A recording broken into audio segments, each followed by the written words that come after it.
Dear student, आप सभी का AP study commerce and English Guruji channel में स्वागत है। आज हम पढ़ने वाले हैं साझेदारी का पुनर्गठन, मतलब साझेदार का अवकाश ग्रहण एवं मृत्यु। तो साझेदार का अवकाश ग्रहण और मृत्यु क्या होता है, इसको हम सरल शब्दों में यहाँ पे समझेंगे। तो साझेदार का अवकाश ग्रहण मतलब साझेदार जो है फर्म को छोड़ करके चला जाता है, इसको बोलते हैं साझेदार का अवकाश ग्रहण। मृत्यु तो आप जानते हैं कि अचानक उसकी आकस्मिक मृत्यु हो गई, तो वह जो है साझेदार का मृत्यु है। ठीक है, तो यहाँ पर देखिए साझेदार का अवकाश ग्रहण यहाँ पे लिखा हुआ है कि अवकाश ग्रहण से अभिप्राय किसी साझेदार द्वारा फर्म को छोड़कर जाने से है। फिर निष्कासन क्या होता है? निष्कासन मतलब निकाल देना। साझेदार का निष्कासन मतलब साझेदार को निकाल देना। कब ऐसा करते हैं? तो जब साझेदार साझेदारी संलेख के विरुद्ध कार्य करता है, तो ऐसी दशा में साझेदार को निकाल दिया जाता है। ठीक है, तो साझेदारी संलेख के विरुद्ध कार्य करने की दशा में अन्य साझेदारों के द्वारा किसी साझेदार को फर्म से हटा दिए जाने पर साझेदार का निष्कासन कहा जाता है। और साझेदार की मृत्यु का मतलब होता है कि आकस्मिक मृत्यु हो जाती है, तो उसे हम क्या कहते हैं? साझेदार की मृत्यु। ऐसी दशा में क्या होता है? वह साझेदार जो हमेशा के लिए फर्म से चला जाता है। अब लाभ प्राप्ति अनुपात, तो प्राप्ति अनुपात से साझेदार निर्वृत्त होने वाले निर्वृत्त मतलब निकल गया जो साझेदार, उसके साझेदार के हिस्से में से लाभ प्राप्त करते हैं। दूसरा कानूनी उत्तराधिकारी, वह व्यक्ति जिसे फर्म में मृतक साझेदार के रूप में मृतक साझेदार के भाग का भुगतान प्राप्त करने का अधिकार, वैधानिक अधिकार हो। तीसरा संयुक्त जीवन बीमा पॉलिसी अगर साझेदारी में ली गई है, उस स्थिति में तो संयुक्त जीवन बीमा पॉलिसी से आशय उस बीमा पत्र से है जिसे साझेदारी फर्म सभी साझेदारों के संयुक्त जीवन पर बीमा लेती है। ये हो गया। अब साझेदार के अवकाश ग्रहण का अर्थ तो वही है कि साझेदारी से जो है साझेदार जो है फर्म को छोड़ करके चला जाता है, तो इसे अवकाश ग्रहण कहते हैं। इसको आप विस्तार से आप पढ़ लीजिएगा एक बार। अवकाश ग्रहण की आवश्यकता क्यों होती है? तो एक तो अवकाश ग्रहण की आवश्यकता या कारण, तो सूचना देकर के वृद्धावस्था के कारण, अस्वस्थता के कारण और मतभेद होने के कारण, अन्य कार्य करने हेतु और अन्य कारण भी है। तो इन सब को आपको घर में बढ़िया से पढ़ना है। ठीक है, जो इम्पोर्टेंट है उन सारे चीज़ों को मैं बता रहा हूँ, इनको अच्छे से आप पढ़ लीजिएगा, समझ जाइएगा। क्योंकि थ्योरी अगर आपके दिमाग में अच्छे से क्लियर रहेगा तो आपको जो क्रियात्मक प्रश्न है उसमें भी थोड़ा सा इससे हेल्प मिलता है बनाने में। अब अवकाश ग्रहण संबंधी लेखे में आ जाते हैं। तो अवकाश ग्रहण संबंधी लेखे में क्या क्या लेखे किए जाते हैं? तो देखिए, देय राशि की गणना जो निम्न समायोजन करने के पश्चात करनी होती है। साझेदारी फर्म में निम्नलिखित समायोजनाएं की जाती है। पहला, लाभ हानि विभाजन अनुपात एवं प्राप्ति अनुपात। दूसरा, ख्याति का लेखांकन। तीसरा, अवितरित लाभ संचय एवं कोषों का विभाजन। चौथा है संपत्तियों एवं दायित्वों का पुनर्मूल्यांकन। पांचवा है निर्वृत्त साझेदार को देय राशि की गणना। और छठवां, पूंजी का समायोजन। इन सब के बारे में हम एक एक करके डिस्कस करते जाएंगे। तो पहला जो है नया लाभ विभाजन अनुपात। नए लाभ विभाजन अनुपात से आशय उस अनुपात से है जिसमें किसी साझेदार की निवृत्ति या अवकाश के बाद शेष साझेदार परस्पर लाभ बांटने का निश्चय करते हैं। जो शेष साझेदार होते हैं, अगर मान लीजिए कोई साझेदार चला जाता है फर्म से, तो उस साझेदार का जो भी हिस्सा रहता है उसको जो शेष साझेदार, जो बचे हुए साझेदार है, वो आपस में लाभ को बांटने का निश्चय करते हैं। ऐसी दशा में पुराने साझेदारों में वह भाग जोड़ दिया जाता है। जो पुराने साझेदार होंगे, वो जो निकल गया साझेदार जो फर्म को छोड़ करके चला गया, उसका हिस्सा को पुराने साझेदार जो बचे हैं वे अपने हिस्से में जोड़ लेते हैं, जो अवकाश ग्रहण करने वाले साझेदार के भाग से प्राप्त होता है। किसी साझेदार के अवकाश ग्रहण या निवृत्ति के बाद शेष साझेदारों का नया अनुपात निम्न प्रकार निर्धारित किया जा सकता है। पहला लिखा है, जब शेष साझेदार अवकाश ग्रहण करने वाले साझेदार का हिस्सा उसी अनुपात में प्राप्त करे जो वह पहले प्राप्त करते थे। इस चीज़ को आपको ध्यान में रखना है कि शेष साझेदार अवकाश ग्रहण करने वाले साझेदार का हिस्सा, शेष साझेदार मतलब जो साझेदार बचे हुए हैं, वे साझेदार जो अवकाश ग्रहण करने वाले जो साझेदार है उसका हिस्सा को उसी अनुपात में प्राप्त करेंगे जो वो पहले प्राप्त करते थे। पहला कंडीशन ये हो गया। दूसरा कंडीशन है कि जब अलग होने वाले साझेदार का हिस्सा पुराने साझेदार एक निर्दिष्ट अनुपात में खरीदते हैं। मतलब निर्दिष्ट अनुपात मतलब पहले से निर्धारित रहता है, उस अनुपात में खरीदते हैं। तीसरा बोल है कि जब अवकाश ग्रहण करने वाले साझेदार का हिस्सा कोई एक साझेदार क्रय करता है। देख लीजिए, कोई एक और चौथा है कि जब शेष साझेदारों का नया अनुपात दिया हो। तो ये 4 कंडीशन, इन 4 कंडीशन के हिसाब से यहाँ पे क्रियात्मक प्रश्न भी मिलेंगे। उन सारे क्वेश्चन को एक एक करके बारी बारी से हल करते जाएंगे। तो पहला जो कंडीशन है वो है जब शेष साझेदार अवकाश ग्रहण करने वाले साझेदार का हिस्सा उसी अनुपात में प्राप्त करे जो वह पहले प्राप्त करते थे। मतलब जो पहले पुराना अनुपात जैसा रहता था वैसे ही अनुपात में बाद में भी प्राप्त करे, ऐसी कंडीशन में। तो ये देखिए, जब शेष साझेदार अवकाश ग्रहण करने वाले साझेदार का हिस्सा उसी अनुपात में प्राप्त करे जो वह पहले प्राप्त करते थे। उदाहरण में लिखा है कि ए, बी और सी साझेदार हैं जिनका लाभ विभाजन अनुपात 3:2:1 है। शेष साझेदार के नए लाभ अनुपात की गणना कीजिए। तो यहाँ पे शेष साझेदार के नए लाभ के अनुपात की गणना करेंगे। जैसे ए अवकाश ग्रहण करते, मान लीजिए ए, बी, सी तीनों हैं। अब तीनों में से एक चला गया, मतलब ए चला गया और बचे कौन, बी और सी बचा। तो इन बी और सी का अनुपात क्या होगा। तो पहले तो हम लिखेंगे हल करके लाभ हानि का अनुपात। देखिए यहाँ पर दिया हुआ है, किसका किसका दिया हुआ है, ए का और ये बी का और ये सी का। तीनों का दिया हुआ है, ए का 3, बी का 2 और सी का 1। यदि अ अवकाश ग्रहण करता है, यदि अ क्या करता है, अवकाश ग्रहण करता है, तो ब और स का नया अनुपात, ब और स का नया अनुपात क्या होगा। तो अवकाश अ ने ग्रहण कर लिया और क्या बोल रहा है, कंडीशन वही बोल रहा है कि यदि जब शेष साझेदार अवकाश ग्रहण करने वाले साझेदार का हिस्सा उसी अनुपात में प्राप्त करे जो वह पहले प्राप्त करते थे। मतलब पहले जो प्राप्त करते उसी अनुपात में, मतलब ये जो 3, 2 और 1 है इसी अनुपात में प्राप्त करेगा। मतलब अगर ए चला गया तो ए का हिस्सा को हटा दो तो क्या बचेगा, बी और सी का हिस्सा बचेगा, तो 2:1। यहाँ पर देखिए अ अवकाश ग्रहण करता है तो ब और स का नया अनुपात होगा 2:1। इसको 2:1, जिसको हम क्या लिख सकते हैं, इसको बटे में लिखेंगे तो 2/3, क्योंकि 2 और 1 3 है। 3 भाग में से 2 भाग को बी प्राप्त करेगा, ब प्राप्त करेगा और स 1/3 भाग को प्राप्त करेगा। इसलिए 2/3 अनुपात 1/3 होगा। ठीक है। यदि कंडीशन नंबर ब को देखेंगे, ब अवकाश ग्रहण करते हैं, मतलब ब के हिस्सा को आप हटा दीजिए, छोड़ दीजिए, तो 3:1 हो जाएगा। ए और सी का कितना है, 3 है और ये 1 है, तो 3:1। यदि ब अवकाश ग्रहण करता है तो अ और स का नया अनुपात, तो अ का और स का नया अनुपात होगा 3:1, 3:1। ठीक है। मतलब बी अवकाश ग्रहण करता है तो ए और सी का हिस्सा हो जाएगा 3:1। मतलब इसको क्या लिख सकते हैं, टोटल है 3, 1, 4, 4 भाग में से 3 भाग ए का और 1 भाग 1/4 भाग जो है सी का। मतलब इसको 3/4 और 1/4 लिख सकते हैं। उसी प्रकार अगर स अवकाश ग्रहण करता है या सी अवकाश ग्रहण करता है तब ए और बी का हिस्सा, तो देखो ए और बी का हिस्सा, तो ये ए और बी कितना है, 3:2 है। तो इसी अनुपात में प्राप्त करेंगे तो ये देखिए 3:2 अर्थात ये 3/5 हो जाएगा, अनुपात 2/5 हो जाएगा। तो ये समझ सकते हैं ये कौन सा कंडीशन हो गया कि जब अवकाश ग्रहण करने वाला जो साझेदार है, साझेदार का हिस्सा उसी अनुपात में प्राप्त करे जो वह पहले प्राप्त करते थे, उस कंडीशन में ऐसा होगा। उस मतलब जो साझेदार अवकाश ग्रहण कर रहा है उस साझेदार के भाग को हम हटा करके जो शेष साझेदार हैं उनके भाग को हम एज इट इज़ लिख देंगे, जैसा है वैसा ही लिख देंगे। ये हो गया पहला कंडीशन के हिसाब से। अब हम चलते हैं दूसरा कंडीशन। दूसरा कंडीशन में क्या कहता है कि जब अलग होने वाले साझेदार का हिस्सा पुराने साझेदार एक निर्दिष्ट अनुपात में खरीदते हैं। निर्दिष्ट अनुपात लिखा है तो कौन सा अनुपात में खरीदते हैं ये प्रश्न में दिया रहेगा। यहाँ पर देखो उदाहरण क्रमांक 2 से हम समझेंगे।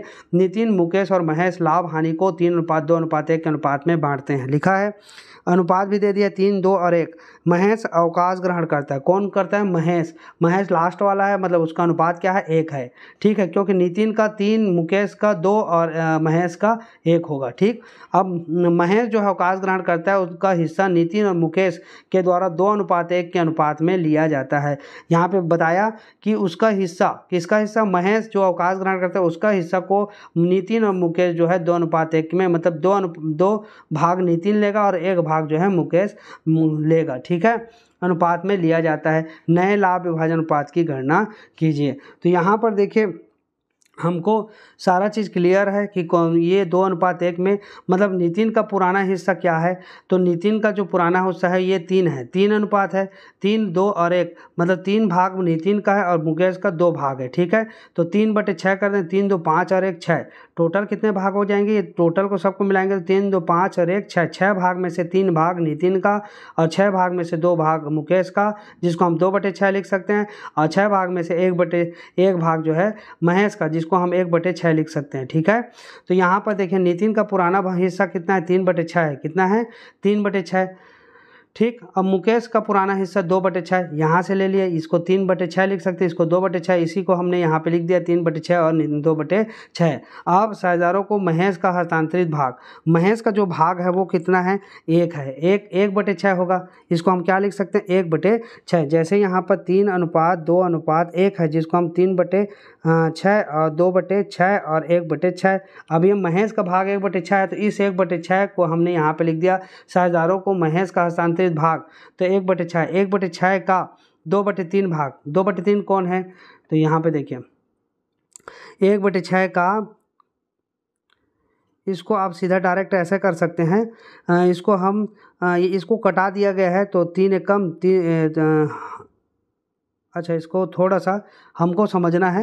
इन 1/6 का यहाँ पर से देखिए, इसको हमको समझना है कि 2:1 के अनुपात में, यहाँ पे लिखा है ना कि उसका हिस्सा नितिन और मुकेश के द्वारा 2:1 के अनुपात में लिया जाता है। तो हम क्या करेंगे, इस 2 भाग कौन लेगा, नितिन लेगा।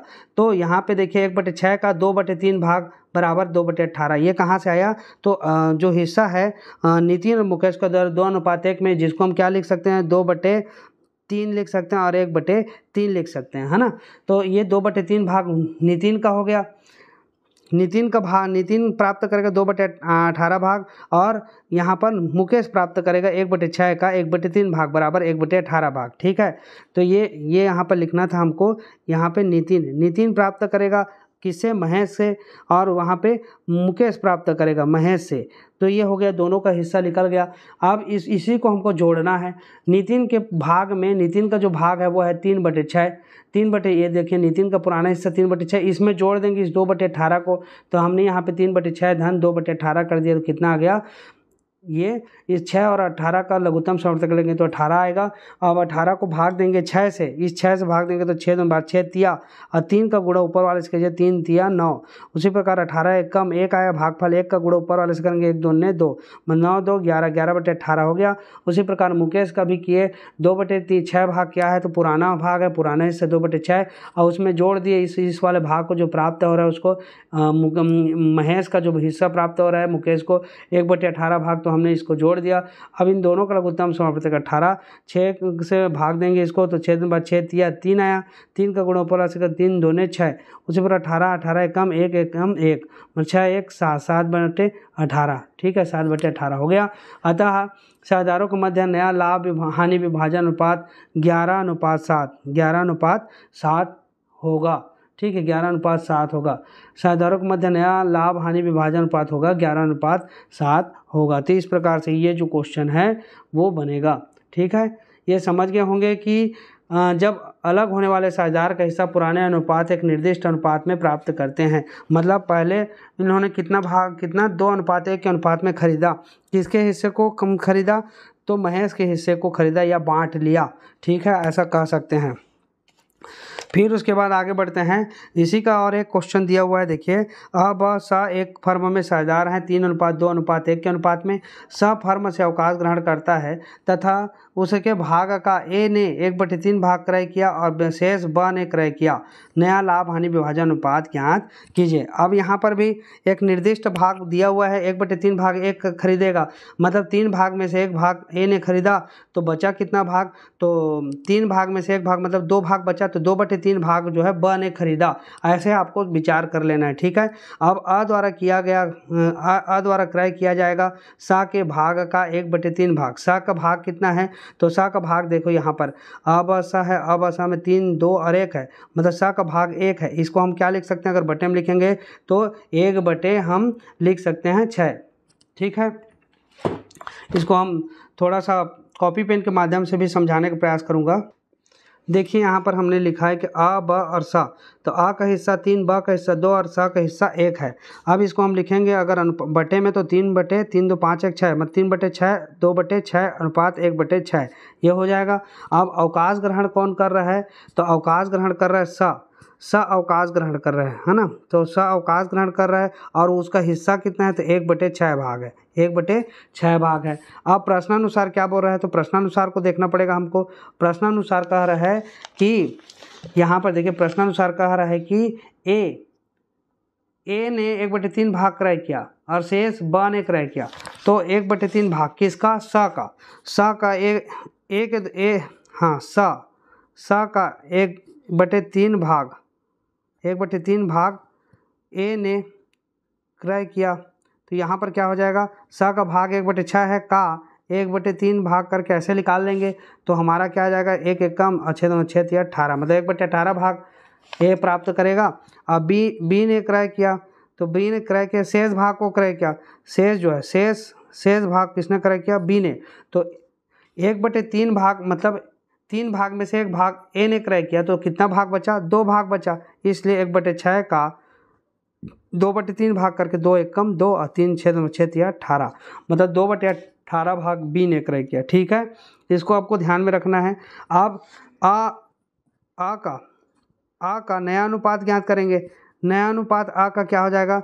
अनुपात बराबर, तो पहला जो अनुपात था वो क्या था? ये देखिए 3/6 था, तो 3/6 यहाँ पे लिख देंगे। और नया अनुपात अभी कितना? 1/18 जो पाया फिर से जो अवकाश ग्रहण किया उस साझेदार से, तो अब 6 और 18 का 18 आ जाएगा लघुत्तम समापवर्तक। अब इसको हम क्या करेंगे? इसको हम भाग देंगे, तो 6 दूनी 12 6 तिया 3 आया, 6 से 18 को भाग देंगे तो 3 भागफल 3 का गुणा ऊपर आ सकेगा, 3 तिया 9 प्लस है तो प्लस का चिन्ह, 18 एकम 18 या 1 एकम 1 बराबर 9 1 10/18 हो जाएगा। ठीक है, उसी प्रकार ब का नया भाग निकालेंगे। ब का नया अनुपात बराबर क्या हो जाएगा? तो ब का पुराना भाग कितना है? 2/6, ये देखिए 2 है, मतलब 2/6। अब इसको हम लिख देंगे 2/6 प्लस अभी जो प्राप्त करेगा किससे? स का हिस्सा में से 2/18 भाग, तो 2/18 और जोड़ देंगे तो आ जाएगा, तो यहाँ पे 18 6 दूनी 6 तिया 3 दूनी 6 प्लस 18 के 1 कम है 2, मतलब 8 बटे क्या हो जाएगा? 18। ठीक है, 8/18। क्लियर है? तो इस प्रकार जो है क्या निकल गया ये इस प्रकार अनुपात जो ज्ञात हुआ ए और ए अनुपात बी, मतलब अ अनुपात ब बराबर 10:8, जिसको हम अगर काटेंगे तो आ जाएगा 2 दूनी 4 2 3 6 2 चौक 8 और 2 पंचे 10, मतलब 5 अनुपात क्या आ जाएगा? 4 आ जाएगा। ठीक है, और यही चीज़ जो है इस यहाँ पे 5 और 5 4 आ गया, ये देखिए कटाएंगे तो, और यही चीज़ को यहाँ पे प्रश्न में भी बताया गया है, देखिए। ठीक है, उसी प्रकार से जोड़ा गया है, और यहाँ पे जो है वो है 10:8 आ रहा है, उसको हम 5:4 किए। तो इस प्रकार से बनाना है। ये कौन सा? कंडीशन नंबर 2, जब अलग होने वाले साझेदार का हिस्सा पुराने साझेदार एक निर्दिष्ट अनुपात में खरीदते हैं, उस कंडीशन में इस प्रकार से होगा। क्लियर है? उदाहरण क्रमांक 4 को देखिए, यहाँ पे क्या लिखा है? मुरली लिखा है, नवीन लिखा है और ओम प्रकाश लिखा है। मुरली, नवीन और ओम प्रकाश लाभ को 3/8 1/2 और 1/8 के अनुसार के अनुपात में बांटते हैं। मुरली अवकाश ग्रहण करता है तथा अपने हिस्से का 2/3 भाग नवीन को तथा शेष भाग ओम प्रकाश को समर्पित करता है। देखिए यहाँ पे 2/3 भाग, मतलब 3 भाग में से 2 भाग किसको? नवीन को। तो शेष भाग ओम प्रकाश, शेष कितना बचा? तो 1/3 बचेगा, क्योंकि 3 में से 2 तो ले लिया नवीन ने, तो 1/3 भाग बचेगा, तो ओम प्रकाश को समर्पित करता है। शेष साझेदारों के नए लाभ विभाजन अनुपात तथा लाभ प्राप्ति नफे का अनुपात बताइए। तो यहाँ पर भी ऐसे करना है, दिया है करके लिख दीजिए क्या क्या दिया है। ये देखिए, इसको आप कैसे लिख सकते हैं?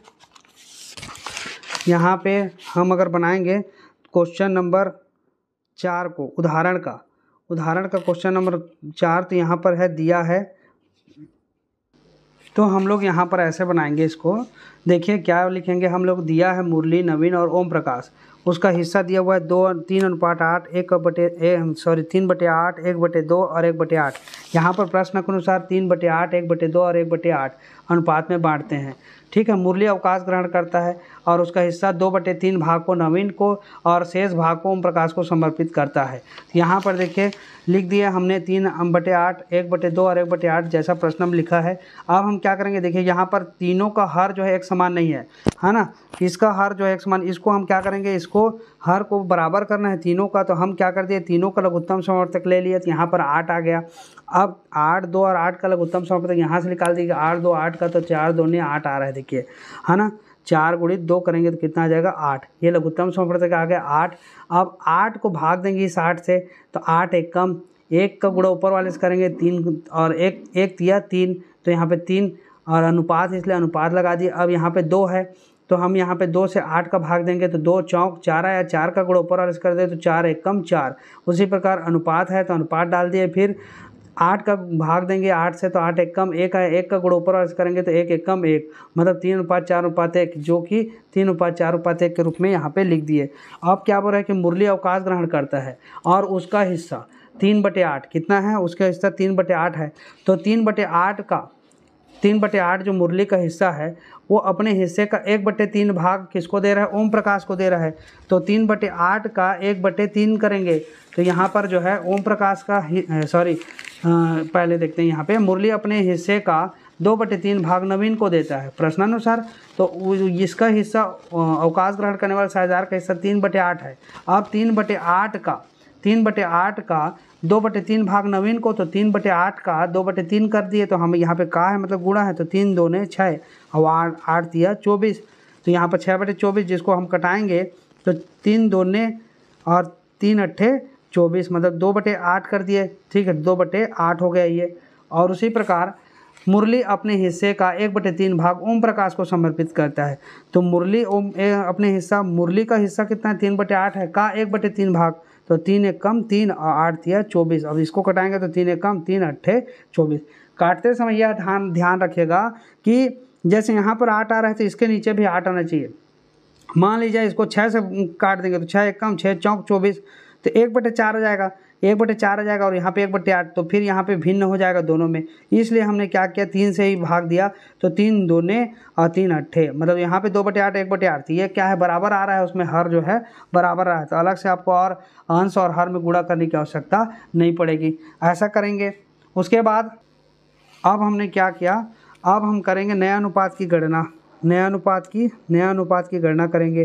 तो नया अनुपात की गणना करेंगे तो हम क्या करें, पुराना में हम क्या कर देंगे, जो अभी और मिला उसको जोड़ देंगे। ठीक है, पुराना में इस जो अवकाश ग्रहण करने वाला साझेदार का जो हिस्सा है उसको क्या कर देंगे, जोड़ देंगे। तो ये देखिए पुराना है पुराना है कितना हमारा, ये है ना, नवीन का हिस्सा 4 और ओम प्रकाश का हिस्सा 1, मतलब यहाँ पे 4 बटे हम किसको क्या लिख सकते हैं, 4/4 3 7 1 8, 4/8 और इसको 1/8 लिख सकते हैं, इसको 3/8, मतलब ये 3/8 तो अवकाश ग्रहण करने वाले साझेदार का हो गया।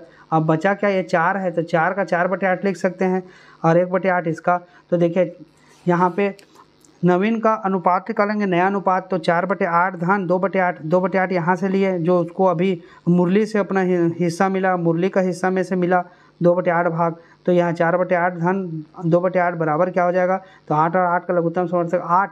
अब 8 से 8 को भाग देंगे तो 8 एकम 1 का गुणा ऊपर से तो 1 चौक के 4। उसी प्रकार यहाँ पर भी 8 एकम 1 दूने 2, मतलब 4 2 बराबर 6, 6/8 हो गया। उसी प्रकार यहाँ पर ओम प्रकाश का नया अनुपात निकालेंगे तो 1/8, उसका यहाँ पर से जो है 1/8 धन 1/8, यहाँ से 1/8 और ले लिए, मुरली से जो प्राप्त हिस्सा है ओम प्रकाश को वो, तो 1/8 का 8 और 8 का लघुत्तम समर्थक 8, अब 8 से भाग देंगे तो 8 एकम 1 एकम 1, उसी पर 8 एकम 1 एकम 1, मतलब 1 धन 1 बराबर 2/8 हो गया।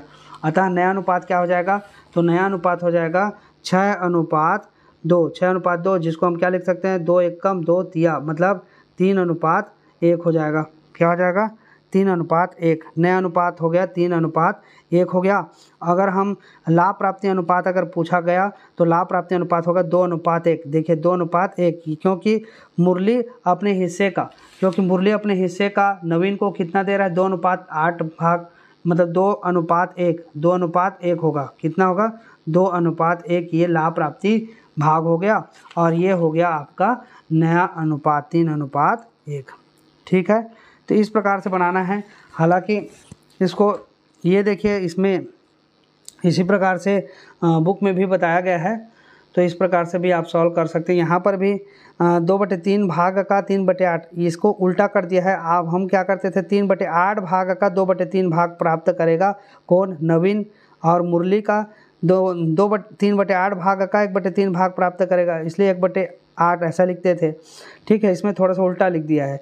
हालांकि क्वेश्चन का आंसर वही है, सही आएगा, उसी प्रकार से है, लेकिन हमको जैसे पहले पिछले में से बनाते आ रहे हैं उसी प्रकार से इसको भी इसी तर्ज में बनाएंगे तो हमको ज़्यादा सहूलियत होगी इस चीज़ों का। ठीक है, क्योंकि मुरली अवकाश ग्रहण कर रहा है और उसका हिस्सा 3/8 है। अब बोल रहा है प्रश्न में कि मुरली अपने हिस्से का 2/8 3 भाग नवीन को देता है। तो मुरली का हिस्सा कितना 3/8 है, अब उसका 2/3 भाग बोल रहा है, 2/3 भाग तो हम गुणा कर देंगे, तो यहाँ पर ये आ गया। अब इसको घटाए तो 2/8 आ गया। ठीक, उसी प्रकार मुरली अपने हिस्से का 1/3 भाग ओम प्रकाश को, तो मुरली का हिस्सा इतना है का 1/3 भाग करके निकाल लिए। अब ये जो है ये हिस्सा तो प्राप्त हो रहा है ना नवीन को और ओम प्रकाश को, तो इसको नवीन के में 2/8 भाग को जोड़ देंगे और मुरली के में 1/8 भाग को जोड़ दिए, तो हमारा नया अनुपात ज्ञात हो गया, जिसको हमने यहाँ पे लिखा और 3:1 आ रहा है। ठीक, तो इस प्रकार से इसको बनाना है। यहाँ पर क्वेश्चन नंबर 5 भी है, इस क्वेश्चन नंबर 5 भी इसी प्रकार से है। क्या लिखा है, अब स 5/4/3 के अनुपात में लाभ हानि बांटते हैं। अ फर्म में अवकाश ग्रहण करता है और अ का हिस्सा ब और स द्वारा बराबर बराबर लिया जाता है।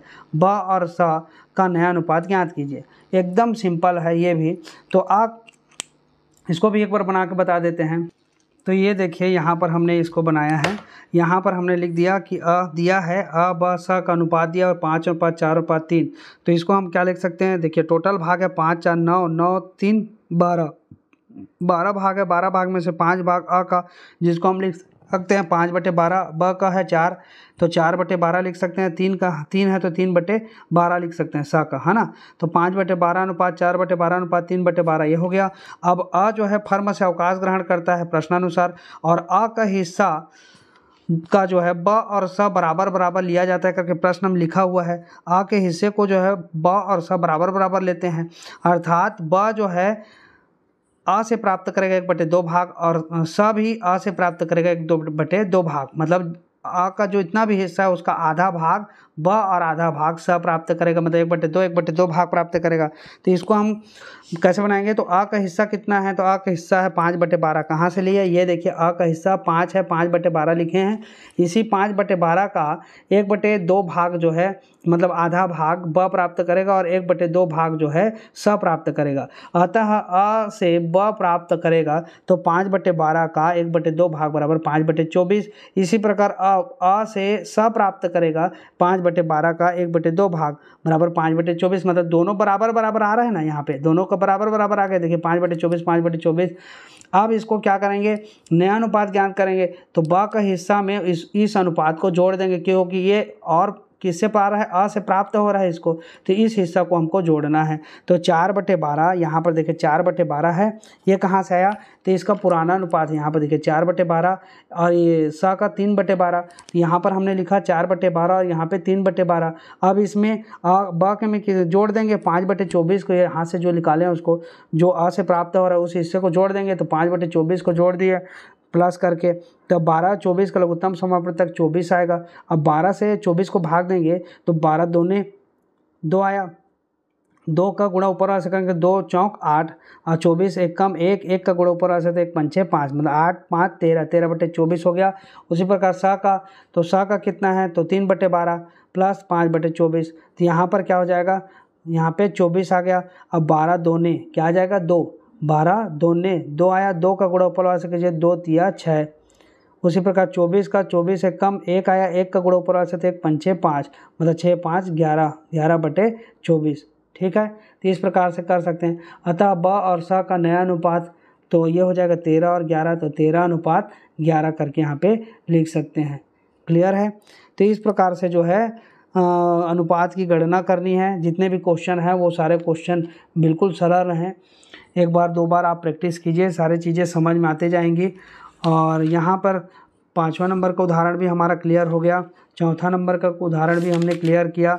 अब एक और है जो है 5 का बी, 5 का बी है, ये भी उसी प्रकार का है, यहाँ पे दिया हुआ है, ये भी बराबर बराबर लिखा है। देखिए अ ब स एक फर्म में साझेदार है, 3:4/3 के अनुपात में साझेदार है। स फर्म में अवकाश ग्रहण करता है और उसके भाग को अ और ब बराबर क्रय करते हैं।